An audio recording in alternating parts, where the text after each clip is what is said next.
नमस्कार। दिन भर की बड़ी खबरों में आप सभी का स्वागत है और मैं हूं आपके साथ मुबशरा परवीन। तो बुलेटिन में आज बात होगी सीएम आतिशी की चुनाव आयोग को लिखी चिट्ठी की, महाराष्ट्र में बीजेपी हाईकमान की बढ़ती टेंशन की, देखेंगे मोदी सरकार को मिले अल्टीमेटम को, मिल्कीपुर उपचुनाव पर योगी के प्लान को, सैफ अली खान की सेहत पर उठे सवालों को और बुलेटिन के आखिर में जानेंगे क्यों सी सेक्शन करवाने पर मजबूर हुई भारतीय माएं। इन सभी मुद्दों पर आज चर्चा करेंगे, लेकिन उससे पहले एक नजर अब तक की हेडलाइंस पर। स्वतंत्रता सेनानी सुभाष चंद्र बोस की 128वीं जयंती आज, राष्ट्रपुत्र घोषित करने की उठी मांग, हाईकोर्ट में दायर की गई याचिका। केंद्र सरकार से फंड न मिलने को लेकर पीएम मोदी पर बरसी सीएम ममता बनर्जी, कहा सरकार से भीख नहीं मांग रहे हम, केंद्र सरकार पर लगाया फंड न देने का आरोप। शिवसेना पार्टी के संस्थापक बाला साहेब ठाकरे की जयंती पर यूबीटी सेना संजय राउत ने पीएम मोदी से की अपील, बोले बाला साहेब को भारत रत्न पुरस्कार से किया जाना चाहिए सम्मानित। दिल्ली चुनाव के बीच बीजेपी उम्मीदवार प्रवेश वर्मा को मिला लीगल नोटिस, पंजाबियों पर दिया था विवादित बयान, दिल्ली की सुरक्षा को लेकर बताया था खतरा। अमेरिका के लॉस एंजलिस में 50 मील दूरी पर फिर भड़की आग, 5054 एकड़ जंगल जलकर राख, कई हजार लोगों को किया गया शिफ्ट। और अब खबरें विस्तार से और बात करते हैं आज की सबसे अहम खबर की। दिल्ली चुनाव की तारीखें जैसे जैसे नजदीक आ रही है, वैसे वैसे ही राज्य में सियासी पारा हाई होता जा रहा है। आप और बीजेपी नेता एक दूसरे पर तीखे हमले बोल रहे हैं। वहीं इस बीच सीएम आतिशी ने चुनाव आयोग का रुख किया है। ऐसे में चुनावी माहौल के बीच बीजेपी की मुश्किलें बढ़ती नजर आ रही है। तो क्या है पूरा मामला, देखिए इस रिपोर्ट में। दिल्ली में विधानसभा चुनाव के मद्देनजर जबरदस्त राजनीतिक घमासान मचा हुआ है। चुनाव के नजदीक आते आते आप और बीजेपी के बीच जुबानी हमले भी तेज होते जा रहे हैं। इसी बीच एक तरफ तो अरविंद केजरीवाल एक के बाद एक नई घोषणाएं करके दिल्ली में सियासी तपिश को बढ़ा रहे हैं, तो वहीं दूसरी तरफ सीएम आतिशी बीजेपी पर खुलेआम गुंडागर्दी के गंभीर आरोप लगा रही है। ऐसे में बीजेपी चारों तरफ से घिरी नजर आ रही है। इसी सिलसिले में सीएम आतिशी बीजेपी उम्मीदवार के खिलाफ चुनाव आयोग पहुंच गई है। आप वॉलंटियर्स के मारपीट के केस को लेकर दिल्ली के मुख्यमंत्री आतिशी ने चुनाव अधिकारी को चिट्ठी लिखकर पुलिस अधिकारियों के ट्रांसफर की मांग की है। चिट्ठी में आतिशी ने कहा है, पुलिस रमेश बिधूड़ी और उनके भतीजों को बचाने की कोशिश कर रही है। आप उनके भतीजों को बचाने की कोशिश में लगे हुए, आप कार्यकर्ताओं से जबरदस्ती गलत बयान पर साइन करवाया जा रहा है। ऐसे में एसएचओ गोविंदपुरी, धर्मवीर और संबंधित अधिकारियों को तुरंत ट्रांसफर किया जाना चाहिए। इसी के साथ आतिशी ने बीजेपी पर आरोप लगाते हुए कहा कि पुलिस बिधूड़ी के खिलाफ केस रफा दफा करना चाहती है। ऐसे में दिल्ली का चुनावी रण दिलचस्प होता दिखाई दे रहा है, जहां आरोप प्रत्यारोपों का दौर भी बना हुआ है। उधर आप संयोजक अरविंद केजरीवाल ने चुनाव से पहले एक और बड़ा ऐलान करके बीजेपी को झटका दे दिया है। केजरीवाल ने कहा है कि अगले 5 सालों में दिल्ली को बेरोजगार मुक्त बनाएंगे। ऐसे में आपके वादों और गारंटियों से बैकफुट पर जा रही बीजेपी भी नए नए हथकंडे अपना रही है। इस बीच खबर ये भी सामने आ रही है कि बीजेपी प्रत्याशी प्रवेश वर्मा ने उनके बयान को तोड़ मरोड़ कर पेश करने के लिए आप संयोजक अरविंद केजरीवाल और भगवंत मान को 100 करोड़ का मानहानि नोटिस भेज दिया है और इस पर जवाब मांगकर 48 घंटे का अल्टीमेटम भी दिया है। ऐसे में दिल्ली के दंगल में शहमात का खेल जारी है, जो दिल्ली चुनाव को दिलचस्प बना रहा है। दिल्ली का चुनावी दंगल बीजेपी के लिए भारी पड़ता नजर आ रहा है, तो महाराष्ट्र में भी एनडीए के सहयोगी दल बीजेपी पर भारी पड़ रहे हैं। लंबे वक्त से एनडीए में जारी तनाव कम होता नहीं दिख रहा। इस बीच अब खबर सामने आ रही है कि शिंदे सेना के बाद अब अजित पवार की एनसीपी भी फडणवीस फैसले के खिलाफ खड़ी हो गई है। तो क्या है पूरा मामला, देखिए इस रिपोर्ट में। महाराष्ट्र में एनडीए में खींचतान की खबरें लगातार सुर्खियों में बनी हुई हैं। आलम तो ये है कि राज्य में एनडीए सरकार गठन से पहले से जारी उठापटक का सिलसिला थमने का नाम नहीं ले रहा है। ऐसे में सरकार बनने के बाद से ही लगातार दोनों उप मुख्यमंत्री अजीत पवार और एकनाथ शिंदे मुख्यमंत्री देवेंद्र फडणवीस के कुछ फैसलों से नाराज बताए जा रहे हैं। दरअसल राज्य में प्रभारी यानी संरक्षण मंत्री की घोषणा के बाद से ही महायुति गठबंधन में रार मची हुई है। शिंदे सेना के बाद अब अजीत पवार की एनसीपी भी फडणवीस के फैसले से नाखुश नजर आ रही है। दरअसल कुछ जिलों खासकर रायगढ़ और नासिक के संरक्षण मंत्रियों को लेकर महायुति के नेताओं में नाराजगी है। हालांकि एकनाथ शिंदे के हस्तक्षेप के बाद 24 घंटे में ही दोनों जिलों के पालक मंत्रियों को नियुक्ति रोक दी गई, लेकिन इस बीच शिंदे के नेतृत्व वाली शिवसेना के 2 मंत्रियों ने खुलकर अपनी नाराजगी जाहिर की। तो वहीं अब अजीत पवार के एनसीपी के नेता भी इसके खिलाफ बोल रहे हैं। एनसीपी अजीत पवार गुट के नेता और महाराष्ट्र के मंत्री मणिकारम कोकाटे ने कहा कि अगर किसी बाहरी व्यक्ति को ऐसे जिले का प्रभारी मंत्री बनाया जाता है जिसका विकास उनके द्वारा नहीं किया गया है, तो ऐसी व्यवस्था स्थानीय मुद्दों के समाधान में बाधा उत्पन्न करती है। उप मुख्यमंत्री अजीत पवार के करीबी माने जाने वाले कोकाटे ने ये टिप्पणी महायुति के सहयोगी दलों शिवसेना और बीजेपी के बीच नासिक के प्रभारी मंत्री पद को लेकर जारी खींचतान के बीच आई है।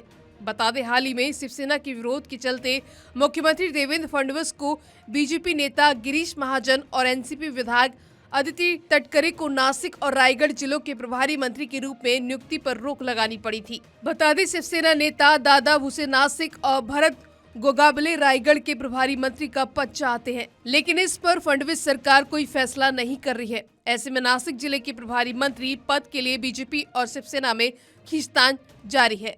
पिछले लगभग 1 साल से पंजाब हरियाणा के खनौरी बॉर्डर पर किसानों का आंदोलन जारी है।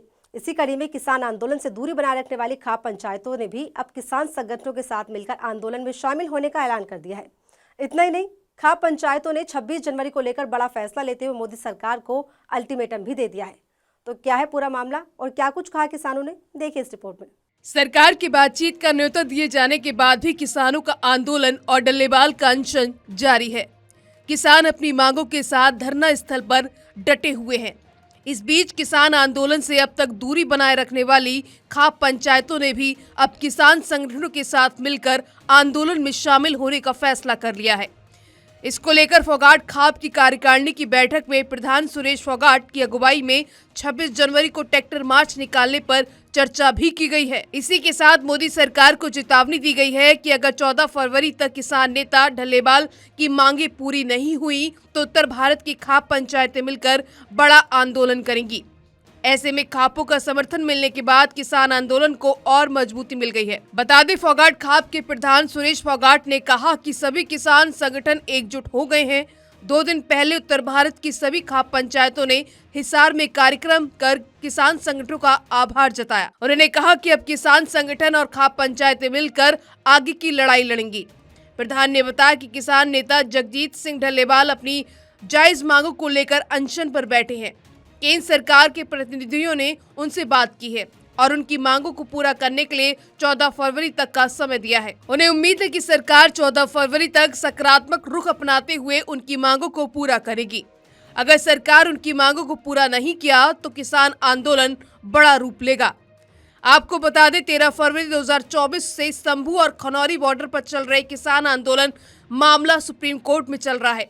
इसी कड़ी में बीते दिन बुधवार को जस्टिस सूर्यकांत की अध्यक्षता वाली 3 जजों की पीठ ने मामले पर सुनवाई की। इस दौरान पंजाब सरकार ने सुप्रीम कोर्ट को बताया कि केंद्र के प्रतिनिधिमंडल से डल्लेबाल बातचीत करने को तैयार हो गए हैं। 14 फरवरी को बैठक होना तय हुआ है। उसे देखते हुए डल्लेबाल और अन्य ने चिकित्सा सहायता ली है और विरोध स्थल से 50 मीटर दूर अस्पताल में स्थानांतरित हो गए हैं। हालांकि किसानों का आंदोलन लगातार तेज होता दिखाई दे रहा है, जिससे मोदी सरकार की मुश्किलें बढ़ रही हैं। उत्तर प्रदेश अयोध्या की मिल्कीपुर विधानसभा सीट समाजवादी पार्टी और भारतीय जनता पार्टी के लिए नाक का सवाल बन चुकी है। हालांकि चुनाव को लेकर सपा मुखिया अखिलेश के दावों और आरोपों से बीजेपी बैकफुट पर दिखाई दे रही है। ऐसे में सीएम योगी आदित्यनाथ ने मिल्कीपुर चुनाव के लिए कमर कस ली है। तो क्या है बीजेपी का प्लान, देखिए इस रिपोर्ट में। मिल्कीपुर उपचुनाव को लेकर बीजेपी में किस कदर बौखलाहट है, इसका अंदाजा इस बात से लगाया जा सकता है कि सीएम योगी आदित्यनाथ की चुनाव जीतने के लिए एड़ी से चोटी का जोर लगाने को तैयार है। इसके पीछे कई वजह है। पहली ये कि योगी आदित्यनाथ लोकसभा चुनाव में फैजाबाद सीट की हार का बदला लेना चाहते हैं, तो वहीं दूसरा ये कि मिल्कीपुर सीट सपा का गढ़ कही जाती है। ऐसे में बीजेपी और सपा के बीच लगभग 26 साल बाद मुख्य मुकाबला देखने को मिलने वाला है। इसके लिए बीजेपी ने कमर भी कस ली है। 24 जनवरी को सीएम योगी आदित्यनाथ चुनाव प्रचार करने मिल्कीपुर पहुंचने वाले हैं, जहां वो पार्टी के लिए चुनाव प्रचार करेंगे और अपने लिए वोट मांगेंगे। बता दें, मिल्कीपुर के उपचुनाव की कमान सीएम योगी आदित्यनाथ के हाथों में है। चुनाव घोषित होने के बाद उनकी पहली सभा 24 जनवरी को मिल्कीपुर इलाके में होने जा रही है। इससे पहले मिल्कीपुर इलाके में सीएम 2 जनसभाओं के साथ एक कार्यकर्ता बैठक कर चुनावी मंत्र दे चुके हैं। ऐसे में एक बार फिर चुनाव सभा में भारी भीड़ जुटाकर बीजेपी अपनी ताकत का एहसास कराना चाहती है। इसके लिए गांव-गांव संपर्क भी किया जा रहा है। सूत्रों की माने तो पिछले चुनाव की हार की समीक्षा करने के लिए पार्टी घर-घर संपर्क का कार्यक्रम कर रही है। इसके लिए 5 लेयर की टीम बनाई गई, जो अपने क्षेत्र के संपर्क अभियान का संचालन कर उसकी संपर्क की चेकिंग भी कर रही है। पार्टी के उम्मीदवार चंद्रभानु पासवान भी खुद प्रचार की टीम के साथ वोट मांग रहे हैं। उधर सपा प्रमुख अखिलेश यादव चुनाव को लेकर योगी सरकार पर गंभीर आरोप लगा चुके हैं। उनका कहना है कि भाजपा चुनाव में बेईमानी करना चाहती है। उसने पुलिस को आगे कर दिया है। डीएम से लेकर तमाम अफसर लखनऊ के इशारे पर काम कर रहे हैं। बताते चले, मिल्कीपुर विधानसभा क्षेत्र में तीसरी बार उपचुनाव होने वाले हैं।